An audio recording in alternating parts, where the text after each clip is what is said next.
Thanks for checking out our podcast. If you are interested in learning more about writing, go check out our syndication page, seriouswriter.com, where you can find resources, articles, videos, topical classes, and the Brew and Ink podcast. Again, seriouswriter.com. We thank you for listening.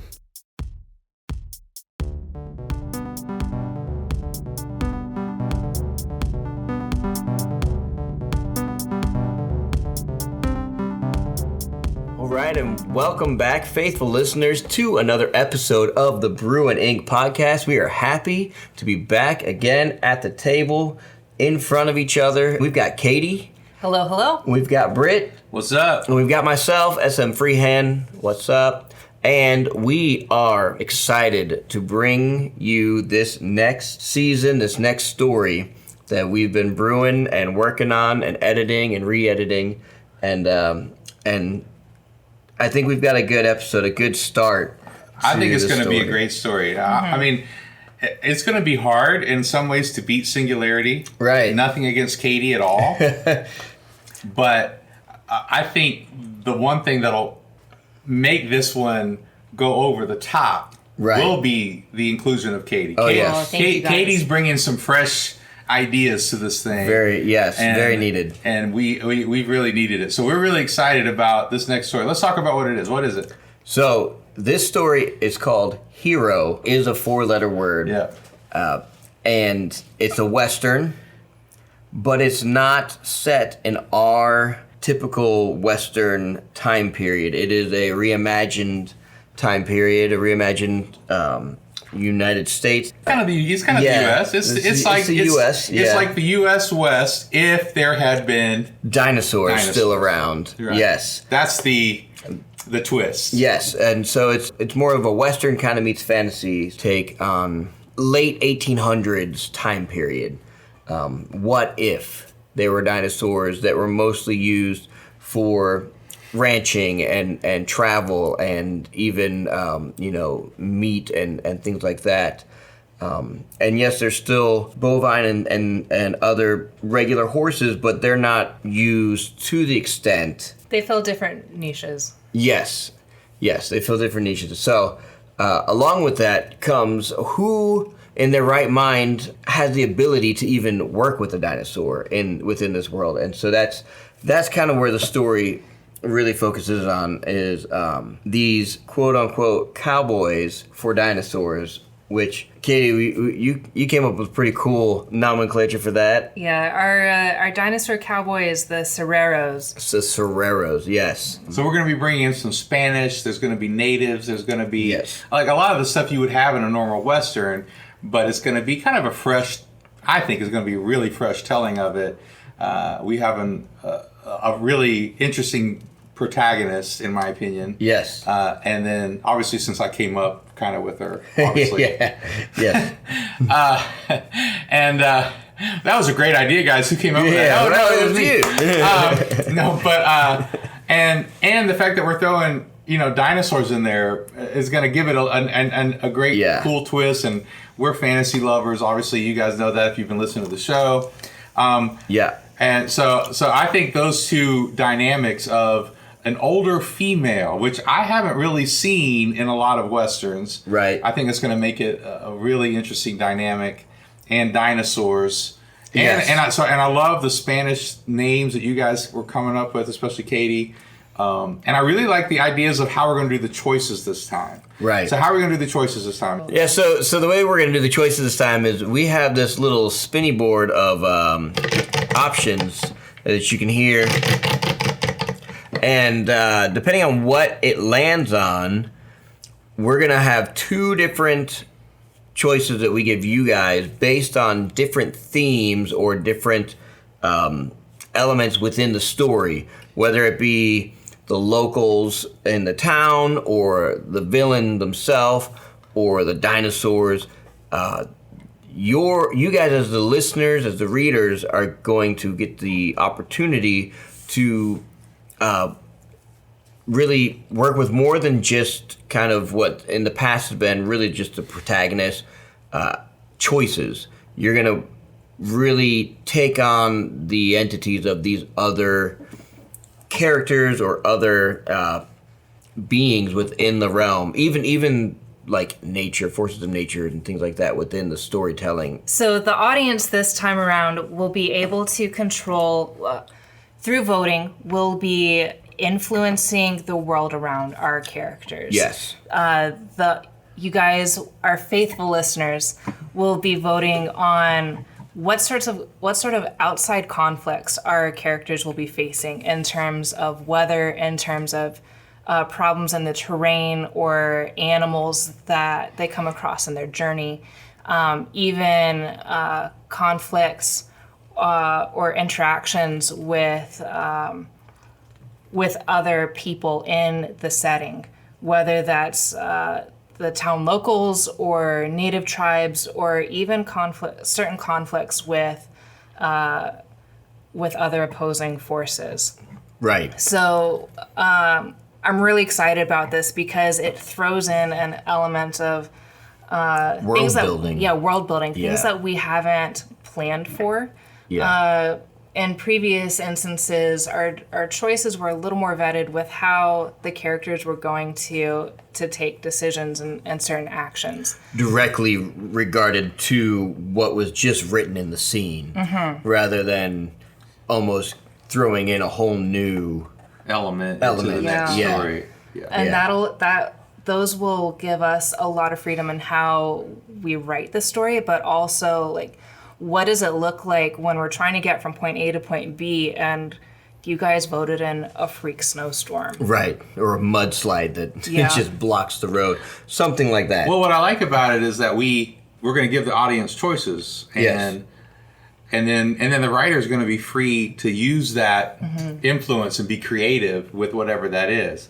And it's a great twist on what we've been doing. What we were doing before with Boneyard and Singularity, like you said, we would just give them a choice of whatever the direction of the story is going to be. Mm-hmm. Now, the story, we kind of know the overall characters and where we kind of want the story to go and the goals.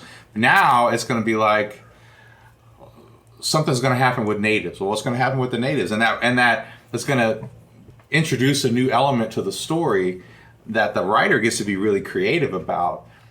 And yet it's still practicing that being a good writer, like kind of giving a writing prompt almost in a sense too, that kind of combination. So I like it. I think it's going to be great.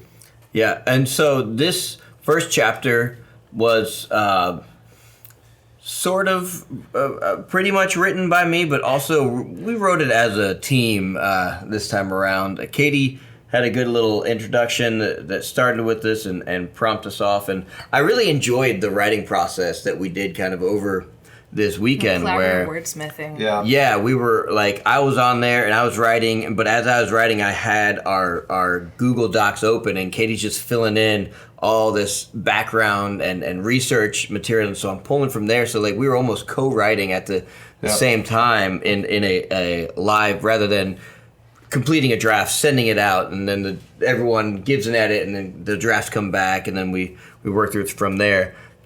Especially since we have so many different elements to really hit in this storyline, to establish it and set it up, and we're really creating a whole new world that needs a lot of different explanations. But also, like I used to be a really big fan of dinosaurs when I was a kid. I've had to go back and kind of dust off, my knowledge of what I've known about dinosaurs and how to describe them and what they look like. And so that in itself is a whole field of information. Kind of more so like, in Singularity we had AI and stuff like that, but I'd already been writing a lot of sci-fi stuff at that point. So that was easier for me to just sort of pull from my creative banks. Whereas with dinosaurs, there are actual factual parts to them that we have to sort of mold into the story. It's still make-believe, it's still a fictional storyline, but a lot of it's based on artifacts and things that are true from nature. But so that's been a fun part of it. And then on top of that, diving into the Western theme as well. For me, a big part is getting the mindset, watching movies that are well done in that theme, even putting together playlists so that you're just listening to music. For me, that helps. A lot of Willie Nelson. No, he isn't there once, but I was thinking about it. I need to get more. So I try not to do too many songs with words to them, but Okay. they are in there. I actually have a lot of John Mayer in there because he had two albums that were very. He took some time where he went and just lived on a ranch up in North Dakota for a period of time, and that album that came out is so in that vein. Interesting. Yeah. So building all these different resources just for myself to be able to write has been... Bluegrass would be good too. Bluegrass would be awesome. Yeah, especially... I need to come up with a good bluegrass. Give me some songs. I'm going to add them to the list. Add them to the playlist. Alison Krauss is my favorite. Yeah. There's a couple good albums out there. Yeah, for me it's exciting because my dad would educate me in movies growing up. So on many a Saturday and Sunday afternoon, my dad would go, get in here, you have to watch this. Yes. And it would be John Wayne, Little Jake. I was watching Hondo. What a great flick. Yeah, that was another one I watched. It's a great flick. But John Wayne movies or The Gunfight at the OK Corral or some of the Clint Eastwood stuff, Good, the Bad, the Ugly, and Outlaw Jesse, Josie Wales. Sorry, I was going to say Jesse James, but that's different. That's a different one. And there were some good modern ones too, like the Young Guns movies and True Grit remake. Silverado was great. Oh, True Grit. Both True Grit movies are amazing. And so there's just some great westerns out there, but they have their own genre. And yet, if you're going to do something with nowadays, in my opinion, if you're going to do something with a western, you got to do something different. I've seen a lot of westerns.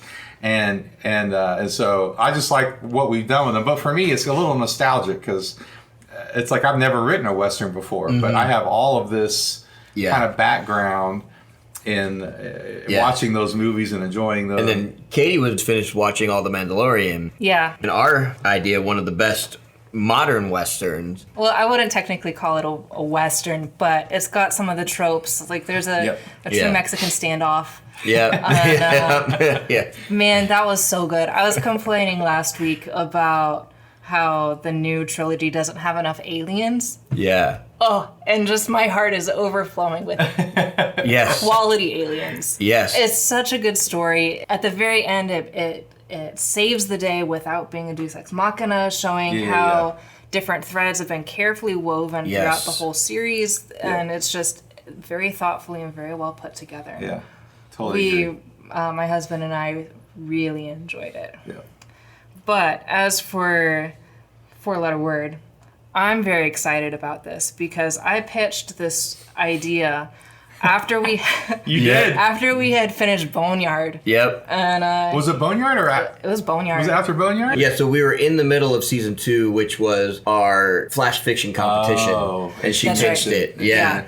And we were all she showed us pictures. Wait a minute, and I'd been mulling on this idea for a while. Yeah, so to finally have you two greenlight it has been very exciting.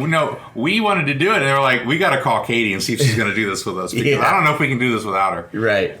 So it was perfect. Yeah, it was a great. Perfect storm. So we are excited to bring you this first episode. Yes. Of Hero is a 4-letter word.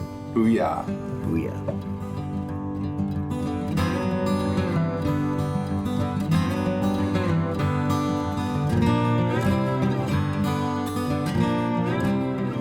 Chapter 1. The Hero's Call. Callie O'Shea could see the old Morris place from her ranch. Someone had been inside. A candle was flickering through the broken window. The Morris family had lived next to the O'Sheas for years, until they left after burying their oldest son. They said the boy died a hero, protecting his sister and Callie from a violent Saurian attack. Callie never got to say goodbye to her best friend River before they left Pride's Creek. That was 40 years ago. The house was overgrown with weeds now, part of the roof slumped in, and the door hung on a single hinge. No one wanted to move in after the death, thought it to be bad luck. But now someone was rummaging around in there. Normally, Callie wouldn't get involved. Too much trouble to be found in things that ain't your business. But seeing as how she was already passing the house on her way to take an old Bajero bull to market, a well-aged ceratops with a dulled nose horn and a tall head fan, she could use the distraction from the task at hand. And she felt somewhat responsible for the place since she used to know the family. "Whoa there, Bajero," Callie cooed to the old Saurian. "Looks like someone's lit a candle in there, though I'd rather ignore it. You stay here, old boy, while I go check it out." Callie was new to ranching, but had been a serrero almost all her life. She grew up around Saurians, learned to raise and wrangle them from hatchling to full grown. She knew how to handle herself and a beast twice her size. Still, it wasn't too late to turn around, not get involved. But once she drew her trusty six-shooter, her mind had been made up. She called out as she approached the door. "Hey, anybody in there? Best not be vandalizing this house. It belonged to an old family friend of mine." She heard the shuffling of feet inside. A young man of about 20 stuck his head out the door. He froze at the sight of a pistol leveled at his chest. "Howdy, ma'am, and good morning. You say you used to know the family that lived here?" He was a good-looking young fellow. Black hair spilled out from under his flat-brimmed hat, and his beard and mustache were well-groomed. "Yes, I knew him," Callie said. "And you've got 3 breaths to tell me what you're doing in here before I start shooting." "Well, ma'am, my mama used to live here, way back when she was a little girl. I just moved in town, got a job as a deputy sheriff. Thought I'd come see the state of the old place, see if it's worth the effort fixing up. Also, was hoping I could find a trinket or two from my mama's youth, God rest her soul." It was all too much for Callie to take in at once. Her gun slumped down to her side. "Boy, Arthur, ma'am," he offered. "Arthur, are you stating that your mama was River Morse and that she has since passed away?" "Yes, ma'am. We're about a year ago now. She died saving some Bajeros like yours over there, and their riders. They got swept up in the river's current trying to cross. She went under just as she got them safely on land. She never came back up. Now her spirit is one with the rivers, or so the preacher man told me. She died a hero." There was that cursed word again, hero. Callie sat down on the front stoop. River was a dear friend, back when we was young girls, before tragedy got a grip on that family. "Well, I sure would like to hear all about it one day, maybe over some fine whiskey. My treat, ma'am." Arthur offered his hand to help Callie back to her feet. Callie took it. "The name's Callie O'Shea. And yeah, I think I'd like that drink. You care to walk an old lady into town? We can chat along the way, and I could use the distraction from the thought of taking this old bull to market." Adjusting her red scarf, Callie grabbed the reins and began leading the way towards town. "This is really a magnificent beast, Miss O'Shea," Arthur said. "Please, call me Callie." "Yes, Miss Callie. You done a fine job of raising this Bajero. His crest sits nice and tall. And look at those color spots, blue and purple. You know, they only develop them colors when raised in domestication, when they feel safe. No need to make their skin blend in with the land." Callie scoffed. "You a serrero? I thought you said you was a lawman." "Yes, ma'am, but Mama taught me lots about Saurians. She had a connection with them I ain't known no one to have. But you seem to have her same knack for it." "We used to tend to our family's hatchlings together," Callie said. "We would ride the calves around the pastures and groom the old cows at night. I've not always been a rancher, but I've always been a serrero." "Mama used to speak about you. Said you two was inseparable. Even though you were miles apart and years removed, she still had your memories at heart." Callie felt warmth at these words, but also ashamed. She had not thought about River as often through her years as a drifter. It wasn't until recently, when she moved back to her family's ranch to tend to her dying mother, that all the memories had flooded back in. The sound of wheels and the pounding footfalls of saurians sounded behind them, rousing Callie from her thoughts. "Watch yourself," Callie called, grabbing Arthur off the road as a cart being pulled by a pair of Pachycephalosaurus, or Packies, came speeding by. "They nearly ran me down," Arthur said. "Have they no respect for a man walking?" He put his hand on the pistol at his side. Callie chided. "A word of advice. It's best to keep your head down and not get involved in petty affairs around here. The last deputy was dragged behind a flatback till he died for getting involved in others' business. This ain't your well-to-do small town it used to be." Arthur dusted off his pristine rifle coat and straightened it by the lapels. He had clearly just bought it at the market. The tan leather had not a crease in it. "I'll remember that, Miss Callie," he hesitated. "But sounds like the kind of town just in need of a good pair of lawmen. I know Sheriff McKenzie is a brave man who's not afraid to shy down no gunfight, and I plan to be there by his side when the time comes. Make my mama proud." Callie shook her head. "Boy, not everything is best solved the way of the gun. Take it from someone who's lived long enough to know. Now, here we are at the crossroads. Butcher's just down the road. You coming all the way?" "Right behind you, ma'am," he said with the tip of his hat. The hand-painted sign of the butcher shop could be seen down the street. It was one of the few shops that had all windows in front, different cuts of meat displayed for everyone to see. Callie brought the old bull around back, and the two of them entered the shop. They were greeted with a hearty hello from Horace, the portly, balding man that processed all the town's meat. "Hello! What brings the red scarf of the wind to my butcher shop today?" Horace said. "This a hostage you brought with you?" Callie said, "No, I've brought you my old bull to be butchered. And this here is River Morris's son, Arthur. He's the town's new deputy." Horace's smile faltered for only a second, shooting Callie a side eye. "Never thought I'd see the likes of the red scarf mingling with the lawman. Is he well acquainted with your, previous line of work?" "No, Horace, we just met. I hadn't got around to those stories yet. Besides, I left all that behind." "Oh, sure. Don't mind my foolish talk, ma'am. Meant no disrespect. I just found it queer's all. I'll pay you a bit extra for that old bull. I know he was a special beast to your mama before she passed. Arthur, was it? You keep close to Miss Callie here. You could use someone like her watching your back." "Thanks, Horace," Callie cut in. "But I'm not in the business of hero work. I'm sure Arthur will be watching out for an old lady like me more than likely." "Old lady," Horace chuckled. "Miss Callie, you're barely over 55, and I know you still spry as a spring chicken." "That's kind of you to say," Callie said, "but my aching knees ain't as agile as they used to be." "Well, I would say you should go over to Mr. Harris's general store and get some of that salve he keeps," Horace said. "But resupply carts haven't been coming in. Some say it's bandit attacks." Arthur perked up. "Bandits? Something should be done to keep the trade routes safe." Horace nodded his head, not wanting to meet Arthur's eyes. Horace was well aware what happened to the last town deputy. Horace lowered his voice to a whisper. "Some rumors have it the Whitakers are buying up all the town's supplies in an attempt to make us turn to them for aid." Now it was Callie's turn to perk up. She scrunched her brows. "The Whitakers? A family from the next town over? They've been after my ranch since my ma passed away, but I've refused all their offers."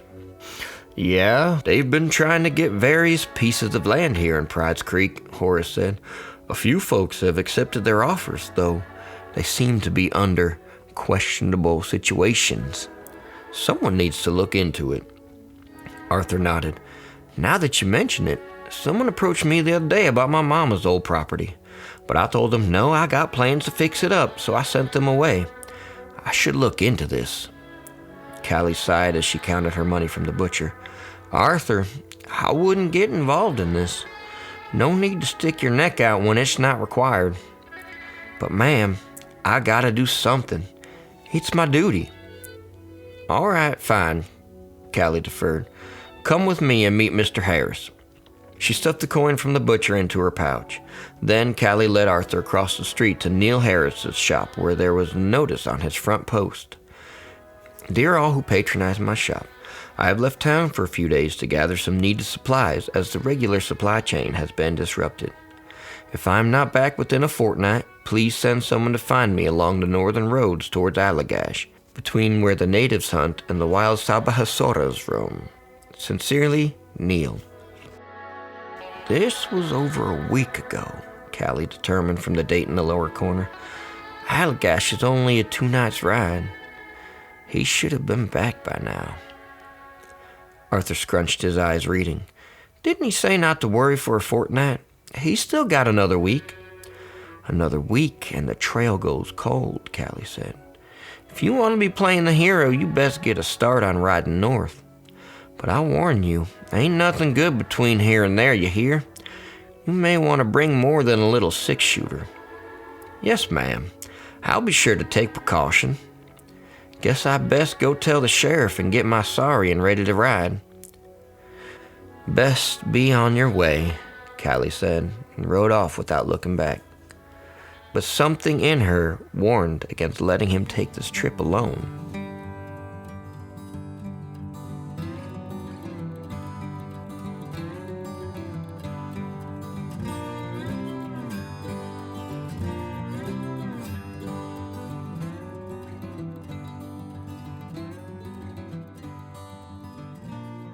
And scene. Yeah.